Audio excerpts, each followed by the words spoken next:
Prime time with Ashish Shukla, sponsored by Jabalpur hospital and research centre, Russell Chowk, Jabalpur. Yes Bharat prime time with Ashish Shukla में आज हम आपको एक ऐसे कलाकार से परिचय करा रहे हैं जो थिएटर की दुनिया से वास्ता रखते हैं, लेकिन फिल्मी दुनिया में भी समय समय पर उनको उनके अभिनय के कारण पूछा जाता है। मूलतः विदिशा के रहने वाले हैं, लेकिन अधिकांश समय उनका कटनी में बीता। हमारे साथ है संजय मेहता जी। आपका हम जबलपुर यश भारत में स्वागत करते हैं। Thank you so much. Thank you. अभी आपका जबलपुर आना किस सिलसिले में हुआ? यहाँ पर एक नाट्य समारोह हो रहा है, ऋतुराज संस्था है जी। तो वो उसमें संत तुकाराम का हम लोग नाटक करने आए यहाँ पर। और संत तुकाराम नाटक महाराष्ट्र के संत हैं जिन पर मैंने नाटक खुद लिखा है। तो मेरे 4 नाटक प्रकाशित हैं, उनमें से एक ये नाटक है। तो उसका आज शाम को यहाँ पर शो है 7 बजे से। आप ये थिएटर की और अभिनय की दुनिया में, जब आप बोल रहे विदिशा जिले के सनौज के रहने वाले हैं और आपका अधिकांश समय कटनी में बीता, तो ये अभिनय की दुनिया में कैसे पहुंच गए आप? ये एक ऐसा प्रश्न है जिसका जवाब बड़ा सरल नहीं होता, क्योंकि जिंदगी क्या होता है कि एक बड़ा अच्छा फजल ताबिश का शेर है तो वो कहते हैं कि नकर शुमार के हर शय गिनी नहीं जाती, ये जिंदगी है हिसाबों से जी नहीं जाती। तो दरअसल हिसाब कभी, कैलकुलेशन कभी किया नहीं हमने कभी भी। तो कटनी में जब पढ़ रहे थे तो लगा कि भाई आर्मी में चले जाओ, ये कुछ कर लो, कुछ और कर लो, ये कर लो। पर अंततः गत्वा कुछ ऐसी कहते हैं ना, घुमाया ईश्वर ने फेर, ऐसे फेर में डाला कि 1985 में भारत भवन रंगमंडल पहुंच गए। तो भारत भवन उसमें बना ही बना था 81 में। हाँ। अर्जुन सिंह जी का ज़माना था, तो उस समय मल्टी आर्ट कॉम्प्लेक्स के रूप मतलब बहुत सुंदर बना था। तो उसमें एक रंगमंडल था जहाँ नाटक होते थे, तो एक रेपेट्री थी। उस रेपेट्री में 1985 को मैंने ज्वाइन कर लिया। लगभग 17 साल वहाँ रहा। फिर वहाँ अभिनेता के रूप में काम किया, बहुत सारे नाटक किए, देश विदेश के बड़े डायरेक्टर्स के साथ काम किया। और जब वहाँ से बाहर निकले तो फिर अपनी संस्था बनाई, और संस्था बना के फिर हमने नाटक में काम करना शुरू किया। अभिनय करते करते लेखन की तरफ कैसे पहुंचे आप? लेखन उससे जुड़ा हुआ है, क्योंकि अभिनय करने के बाद रंगमंडल में जब तक थे तब तक अभिनय करते थे।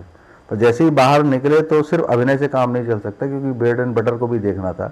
तो निर्देशन करना शुरू किया, फिर दूसरे काम करना शुरू किया। आपकी रोजी रोटी का मुख्य अभी भी कारक अभिनय और निर्देशन? अभी भी रंगमंच ही है, क्योंकि कभी नौकरी की नहीं, तो रंगमंच से ही सब कुछ था। तो रंगमंच में जब आप प्रोफेशनली जब काम करना शुरू करते हैं, तो चूंकि आप पत्रकार हैं, बहुत अच्छी तरह जानते होंगे कि सिर्फ पत्रकारिता करते हुए काम नहीं चलेगा, तो आपको बहुत सारी चीज़ें करनी पड़ेंगी।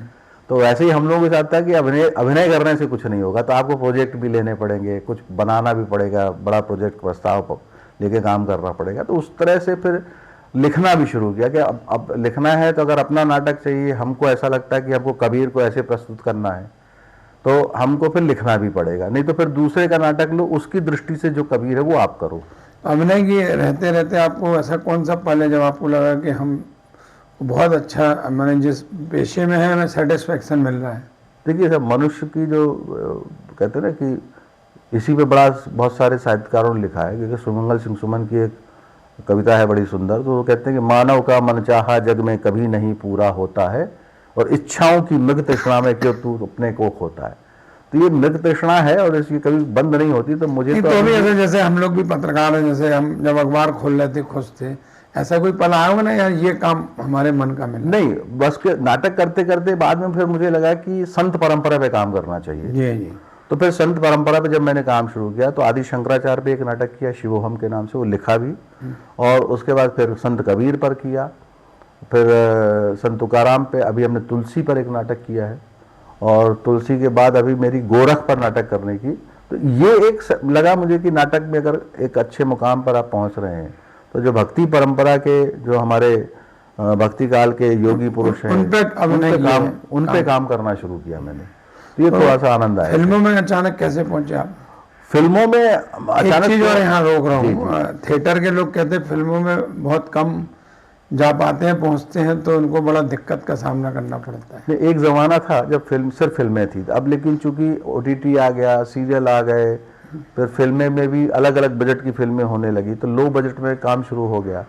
तो ऐसे समय में, और फिर क्या अभी सोशल मीडिया का ज़माना है, तो आप यहाँ से बैठे बैठे आप बम्बई में अपने आप को प्रस्तुत कर सकते हैं। तो वो ही हुआ कि वहाँ जो बम्बई में मुकेश छावड़ा है, कास्टिंग कंपनी है बड़े इस समय, तो उन्होंने कई फिल्मों में मुझे कास्ट किया, जिसमें से एक फिल्म थी ओमेरटा, हंसल मेहता ने बनाई थी, उसमें राजकुमार राव थे और मैं था, तो उसमें अजहर मसूद का कैरेक्टर किया, तो वो मिला। तो उसके बाद फिर एक फिल्मिस्तान फिल्म थी हमारी, जिसको नेशनल अवार्ड मिला था बेस्ट हिंदी मूवी का। उसमें जब काम किया तो लोगों तक पहुंच गया कि ये भी एक्टर हैं, तो फिर और दूसरे काम मिलना शुरू हुए। फिर धड़क 2 की, फिर इसके बाद ड्राई डे है सौरभ शुक्ला की एक फिल्म वो की, फिर डॉक्टर चंद्र प्रकाश द्विवेदी की एक फिल्म थी मोहल्ला सीवो की, और बहुत विवादित हो गई थी। फिर वो धुरंधर में काम कैसे मिला आपको? धुरंधर में भी वही मुकेश छावड़ा जो कास्टिंग डायरेक्टर थे उन्होंने ही कास्ट किया, और चूंकि उस समय तो हम लोगों को भी ज्ञात नहीं था कि फिल्म में ऐसा कुछ हो जाएगा, लेकिन जब काम कर लिया और फिल्म जब आई तो उसने पूरे कहें कि सिर्फ भारत में नहीं वर्ल्ड में ही धूम मचा दी। तो ये सब जितने भी उसमें काम करने वाले थे एक तरह से वो सभी स्टार हो गए। अब आप नई पीढ़ी में जिनको अभिनय का रुझान है उनके लिए आपका दुनिया अलग थी, उस समय ना टीवी थी, सिर्फ मंचन था और फिल्म थी। अब नई पीढ़ी को क्या क्या आप कहना चाहेंगे? नई पीढ़ी के लिए अभी बहुत ज़्यादा संभावना है, लेकिन उसके लिए सबसे बड़ी चीज़ है कि मेहनत तो आपको करनी पड़ेगी। क्योंकि अगर आप अभिनय के फील्ड में ही जाना चाहते हैं तो जो थिएटर से शुरुआत करना चाहें तो थिएटर से करें। अभी तो बहुत सारे नाट्य विद्यालय भी हो गए हैं, जैसे मध्य प्रदेश सरकार ने मध्य प्रदेश नाट्य विद्यालय खोल दिया है, राष्ट्रीय नाट्य विद्यालय है ही, यूपी में भी एक नाट्य विद्यालय। तो या तो नाट्य विद्यालय से ट्रेनिंग ले सकते हैं, या जिन जिन शहरों में जहाँ जहाँ शौकिया रंगकर्म होता तो उनके साथ जुड़कर। अब हम ये देख रहे हैं कस्बों के जो अभिनय करने वाले, चाहे राजकुमार राव हो चाहे कार्तिक आर्यन हो, इनकी भी पूछ परख वहाँ फिल्मी दुनिया में बढ़ रही है। बिल्कुल बढ़ रही है, क्योंकि अब क्या होता है कि अब वो जो कहते हैं ना, जब आप छोटा, संसार बहुत छोटा हो गया, आप हर जगह आपकी रीच हो गई, हर जगह आपकी पहुंच हो गई है। तो उससे क्या हो रहा है कि चाहे वो छोटे से छोटे कस्बे का हो, अगर अच्छा एक्टर है, और वो चूंकि अब लोग भी कास्टिंग भी उस तरह से नहीं करते थे। एक ज़माना था कि बॉम्बे में जो लोग हैं जो है काम कर रहे हो, अब वो ढूंढते हैं बहुत। तो ढूंढने में क्या होता है कि आप कहीं से कहीं पहुंच सकते हो। ये है कि आप एक बहुत प्रॉपर जगह पे अगर आपका डेटा पहुंच जाए तो आप उसमें करेक्ट हो जाते हैं। और आप महाकौशल से आपका गहरा नाता है।